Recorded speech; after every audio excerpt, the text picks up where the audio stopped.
कुरु का जन्म। कुरुवंश के प्रथम पुरुष का नाम कुरु था। कुरु बड़े प्रतापी और बड़े तेजस्वी थे। उन्हीं के नाम पर कुरुवंश की शाखाएं निकली और विकसित हुई।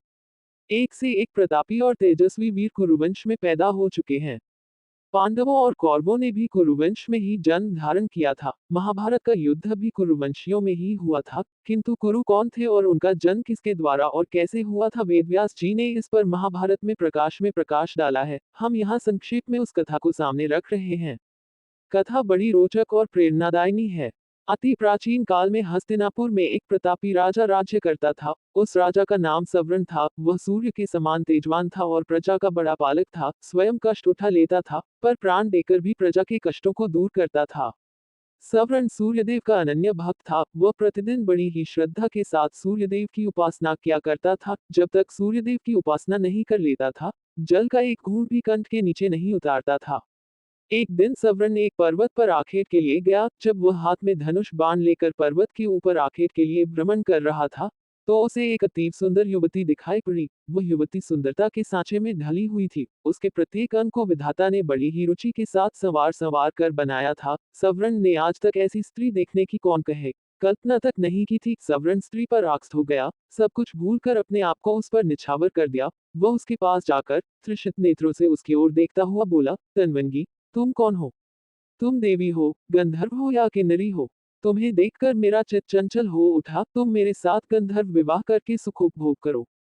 पर युवती ने सवर्ण की बातों का कुछ भी उत्तर नहीं दिया। वह कुछ क्षणों तक सवर्ण की ओर देखती रही, फिर अदृश्य हो गई। युवती के अदृश्य हो जाने पर सवर्ण अत्यधिक आकुल हो गया। वह धनुष बाण फेंककर उन्मत्तों की भांति विलाप करने लगा, सुंदरी, तुम कहाँ चली गई? जिस प्रकार सूर्य के बिना कमल मुरझा जाता है और जिस प्रकार पानी के बिना पौधा सूख जाता है, उसी प्रकार तुम्हारे बिना मैं जीवित नहीं रह सकता। तुम्हारे सौंदर्य ने मेरे मन को चुरा लिया है। तुम प्रकट होकर मुझे बताओ कि तुम कौन हो और मैं तुम्हें किस प्रकार पा सकता हूँ। युवती पुनः प्रकट हुई। वह सवर्ण की ओर देखती हुई बोली, राजन, मैं स्वयं आप पर मुग्ध हूँ, पर मैं अपने पिता की आज्ञा के वश में हूँ। मैं सूर्यदेव की छोटी पुत्री हूँ। मेरा नाम तप्ती है। जब तक मेरे पिता आज्ञा नहीं देंगे, मैं आपके साथ विवाह नहीं कर सकती। यदि आपको मुझे पाना है तो मेरे पिता को प्रसन्न कीजिए। युवती अपने कथन को समाप्त करती हुई पुनः अदृश्य हो गई। सवर्ण पुनः उन्मत्तों की भांति विलाप करने लगा। वह आकुलित होकर पृथ्वी पर गिर पड़ा और तप्ती तप्ती की पुकार से पर्वत को ध्वनित करने लगा। सवर्ण तप्ती को पुकारते पुकारते धरती पर गिर पड़ा और बेहोश हो गया। जब उसे होश आया, तो पुनः तप्ती याद आए, और याद आया उसका कथन, यदि मुझे पाना चाहते हैं तो मेरे पिता सूर्यदेव को प्रसन्न कीजिए। उनकी आज्ञा के बिना मैं आपसे विवाह नहीं कर सकती। सवर्ण की रगों में विद्युत की तरंग सी दौड़ उठी। वह मन ही मन सोचता रहा, वह तप्ती को पाने के लिए सूर्यदेव की आराधना करेगा, उन्हें प्रसन्न करने में सब कुछ भूल जाएगा। सवर्ण सूर्यदेव की आराधना करने लगा। धीरे धीरे सालों बीत गए। सवर्ण तप करता रहा। आखिर सूर्यदेव के मन में सवर्ण की परीक्षा लेने का विचार उत्पन्न हुआ। रात का समय था। चारों ओर सन्नाटा छाया हुआ था। सवर्ण आंखें बंद किए हुए ध्यानमग्न बैठा था। सहसा उसके कानों में किसी की आवाज पड़ी, सवर्ण, तू यहाँ तप में संलग्न है, तेरी राजधानी आग में जल रही है। सवर्ण फिर भी चुपचाप अपनी जगह पर बैठा रहा। उसके मन में रंच मात्र भी दुख पैदा नहीं हुआ। उसके कानों में पुनः दूसरी आवाज पड़ी, सवर्ण, तेरे कुटुंब के सभी लोग आग में जलकर मर गए। किंतु फिर भी वह हिमालय सा दृढ़ होकर अपनी जगह पर बैठा रहा। उसके कानों में पुनः तीसरी बार कंठ स्वर पड़ा, सवर्ण, तेरी प्रजा अकाल की आग में जलकर भस्म हो रही है। तेरे नाम को सुनकर लोग थू थू कर रहे हैं।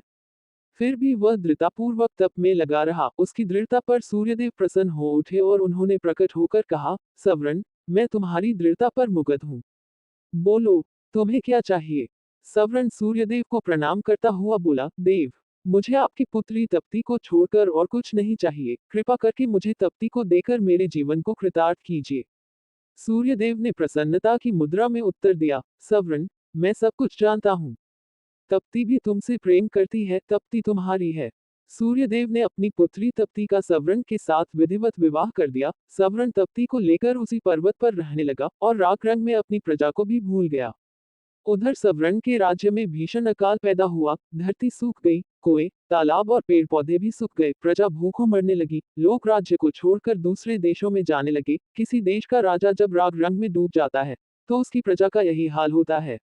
सवर्ण का मंत्री बड़ा बुद्धिमान और उदार हृदय का था। वह सवर्ण का पता लगाने के लिए निकला। वह घूमता घामता उसी पर्वत पर पहुंचा जिस पर सवर्ण तप्ती के साथ निवास करता था। सवर्ण के साथ तप्ती को देखकर बुद्धिमान मंत्री समझ गया कि उसका राजा स्त्री के सौंदर्य जाल में फंसा हुआ है। मंत्री ने बड़ी ही बुद्धिमानी के साथ काम किया। उसने सवर्ण को वासना के जाल से छुड़ाने के लिए अकाल की आग में जलते हुए मनुष्यों के चित्र बनवाए। वह उन चित्रों को लेकर सवर्ण के सामने उपस्थित हुआ। उसने सवर्ण से कहा, महाराज, मैं आपको चित्रों की एक पुस्तक भेंट करना चाहता हूँ।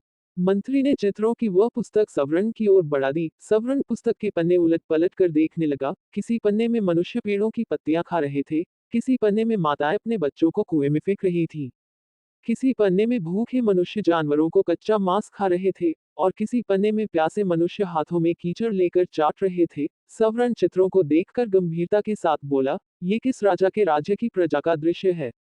मंत्री ने बहुत ही धीमे और प्रभावपूर्वक स्वर में उत्तर दिया, उस राजा का नाम सवर्ण है। ये सुनकर सवर्ण चकित हो उठा।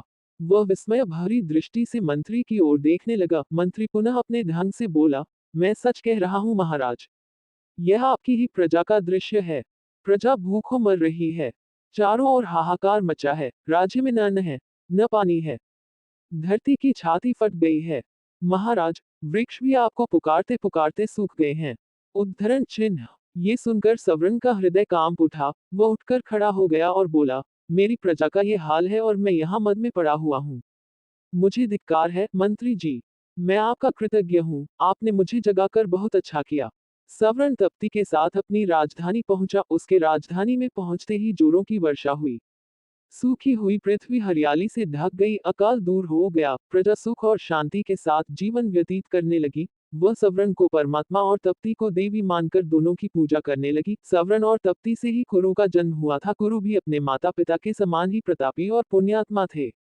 युगों बीत गए हैं, किंतु आज भी घर घर में कुरु का नाम गूंज रहा है।